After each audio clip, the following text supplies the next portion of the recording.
सलाम, नमस्ते, सत श्री अकाल। मैं हूं रज़ा और आप देख रहे हैं रज़ाग्राफी की अंतर्राष्ट्रीय प्राइम टाइम रिपोर्ट। दुनिया में हथियारों की होड़ चल रही है और चाइना इसमें सबसे आगे निकल चुका है। चाइना के एक ऐसे हथियार के बारे में मैं आपको बताने जा रहा हूं जिससे पूरी दुनिया में हड़कंप मच गया है। चाइना ने माइक्रोवेव हथियार बना लिया है। नाम कॉमन है, लेकिन आपको बता दूं कि ये अब तक का दुनिया का सबसे खतरनाक और एडवांस हथियार है।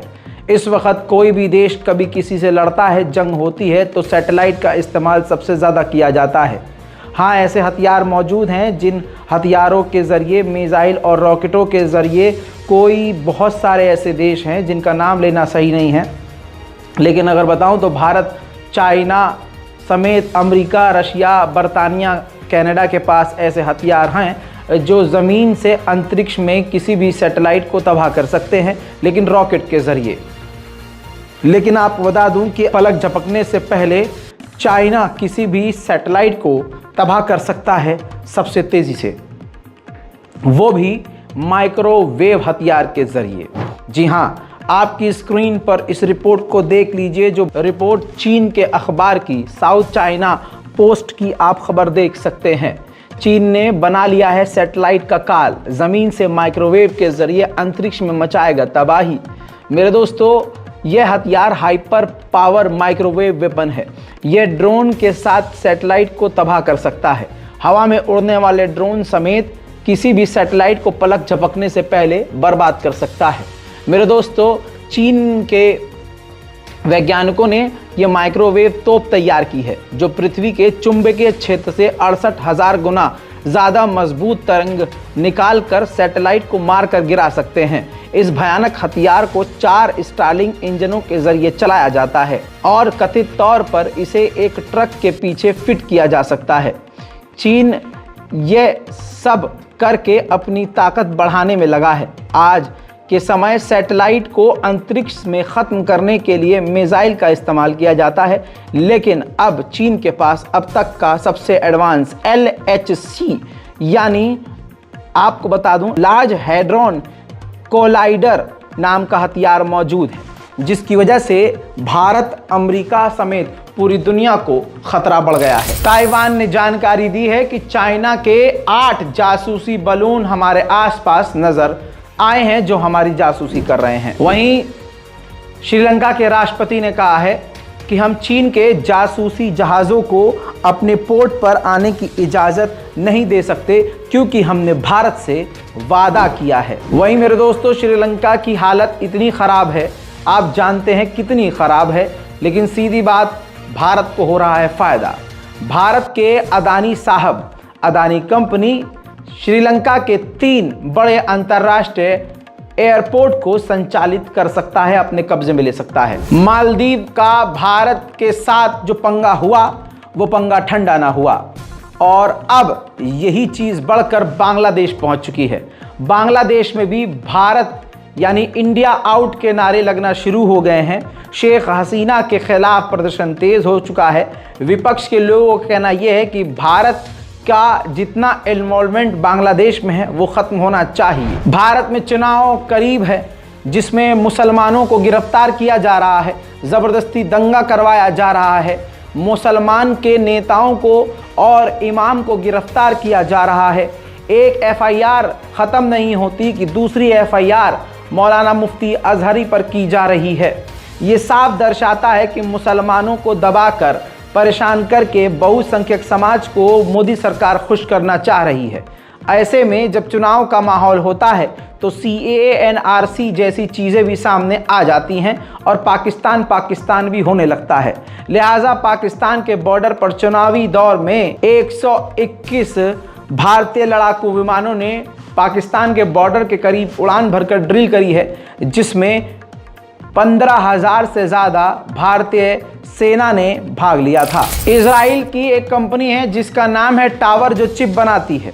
उसने ऑफर किया है भारत को कि भारत के अंदर वो इन्वेस्ट करके फैक्ट्री लगाएगी और भारत के अंदर ही चिप बनाएगी। उधर म्यांमार की सेना ने इजराइल के तर्ज पर चलते हुए तमाम देशवासियों के लिए ज़रूरी कर दिया है कि कोई भी नौजवान हो उसको म्यांमार की सेना में कम से कम 2 साल सर्विस देनी ही होगी। ဥပဒေအာဏာတည်သည့်နေ့ရက်သတ်မှတ်ခြင်းဆောင်2010ဖြင့်ပြဋ္ဌာန်းခဲ့သောပြည်သူ့စစ်မှုထမ်းဥပဒေသည်2024ခုနှစ်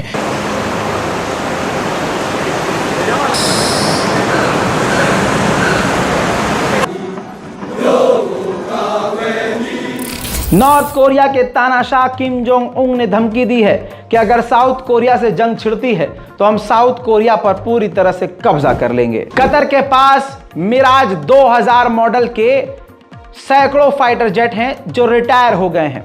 तो कतर और इंडोनेशिया बात कर रहे थे।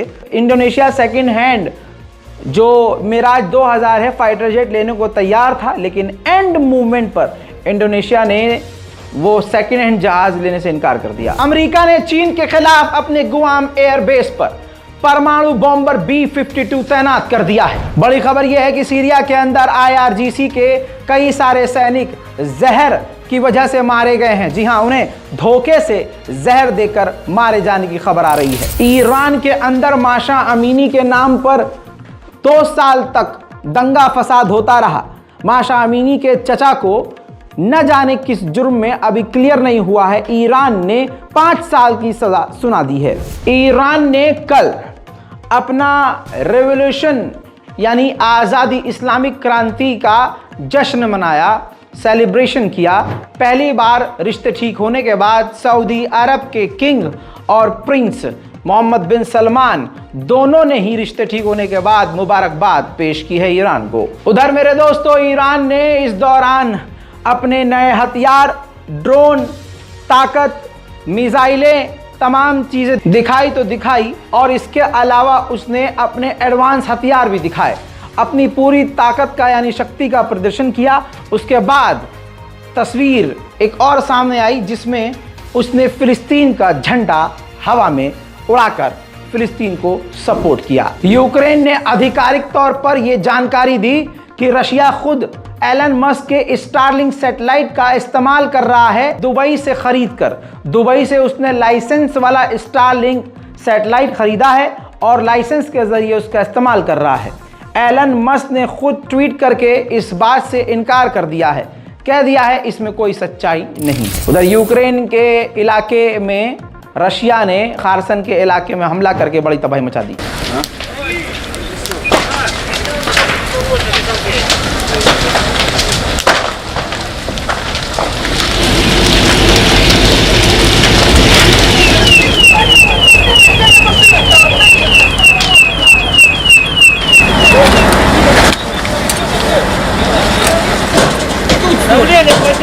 वहीं ज़ेलेंस्की से मुलाकात की है अमेरिकी कांग्रेस के मेंबर्स ने, जिसके बाद कहा जा रहा है कि अभी भी कोई सॉल्यूशन नहीं निकला है।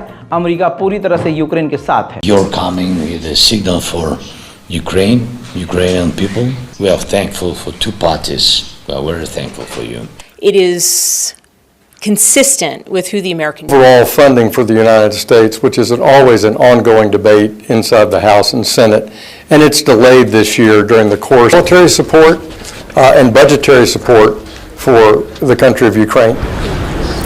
फिनलैंड ने 22वीं मिलिट्री एड हथियारों की मदद $200 मिलियन की जो मिलिट्री एड है, हथियार हैं, अप्रूव कर दिए हैं यूक्रेन के लिए। यूक्रेन को बड़ी हथियारों की खेप अब मिलने वाली है। वहीं यूक्रेन को फ्रांस भी कई सारी आर्टिलरी सिस्टम और कई तरह के हथियार अप्रूव करने वाला है। मोल्डोवा ने जानकारी दी है कि हमारे बॉर्डर के करीब ईरान के ड्रोन शाहिद के मलबे मिले हैं और उसकी तस्वीर भी मोल्डोवा ने जारी की है। यानी ईरान के जो ड्रोन्स हैं वो दूसरे देशों के बॉर्डर पर भी जा रहे हैं। रशिया ने 15,000 नेपाल के सैनिकों को अपनी सेना में भर्ती किया है, जिनमें कई मारे भी गए हैं और कई 100 ट्रॉमा में जा चुके हैं और कई हजार अभी लौट कर वापस नहीं आए। ट्रंप ने अपनी एक स्पीच में कहा कि एक बड़े देश के राष्ट्रपति ने मुझसे पूछा कि अगर हम अमेरिका को फंड न करें, पैसे न दें, तो क्या हम पर हमला रशिया करता है? क्योंकि हम नेटो के मेंबर हैं, तो उस वजह से आप हमारी मदद करेंगे, आप हमको बचाएंगे, लेकिन हम पैसे नहीं देंगे। तो सवाल ये था। तो ट्रंप ने कहा कि मैंने सीधा मना कर दिया कि अगर आप पैसे देने में पीछे हैं तो हम आपको नहीं बचाएंगे।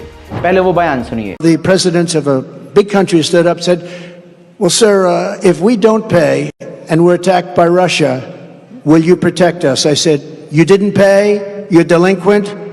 He said, yes, let's say that happened. No, I would not protect you. In fact, I would encourage them to do whatever the hell they want. You got to pay.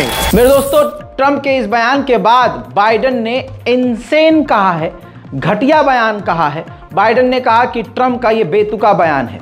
इसके बाद नेटो, यूरोपीय union और पूरे waste के देशों ने मिलकर Donald Trump की जमकर निंदा की है और डोनाल्ड ट्रंप ने जो पब्लिसिटी स्टंट मारा वो उस पर भारी पड़ गया। इस रिपोर्ट को शेयर करना मत भूलिएगा। आप देख रहे थे अंतरराष्ट्रीय प्राइम टाइम रिपोर्ट। इस रिपोर्ट को शेयर करते हुए चैनल को सब्सक्राइब कीजिए और अपनी राय कमेंट सेक्शन में जरूर लिखिए। जय हिंद।